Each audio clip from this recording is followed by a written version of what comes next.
Praise lord అందరికీ. ఈరోజు మన వాక్య ధ్యానాంశం, ఆదియందు దేవుడు భూమి ఆకాశములను సృజించెను. ఆదికాండము 1వ అధ్యాయము 1వ వచనంలో మనం ఈ యొక్క వాక్యాన్ని గమనించగలం. ఇక్కడ కొన్ని విషయాలు మనం పరిశీలించాల్సిన అవసరం ఎంతైనా ఉంది. ఆదియందు అంటే ఒక కాలాన్ని గురించి చెప్తా ఉన్నాడు దేవుడు. ఏంటంటే ఆది కాలము అంటే ప్రారంభ కాలము. అంటే ప్రారంభ కాలంకు ముందు కొన్ని కాలాలు ఉన్నాయి, ప్రారంభ కాలం తర్వాత మరి కొన్ని కాలాలు ఉన్నాయి. వాటిని గురించి మనం చూడవచ్చు. కాలాలు 4 విధాలుగా ఉంటాయి.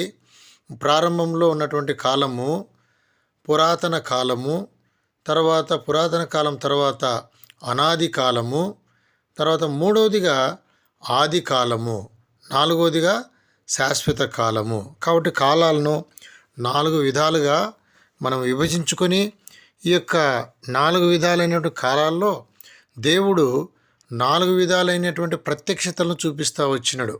పురాతన కాలంలో తాను మాత్రమే ఉంటా వచ్చినాడు. భూమి లేదు, పరలోకం లేదు, దేవదూతలు లేరు, మానవులు లేరు, ఎవరూ లేరు.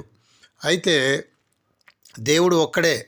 1 తిమోతి 6వ అధ్యాయం 16వ వచనములో సమీపింపరాని తేజస్సులో ఆయన మాత్రమే వసించుచు అమరత్వము గలవాడై ఉన్నాడు అని మన విషయం చూస్తూ వస్తాం.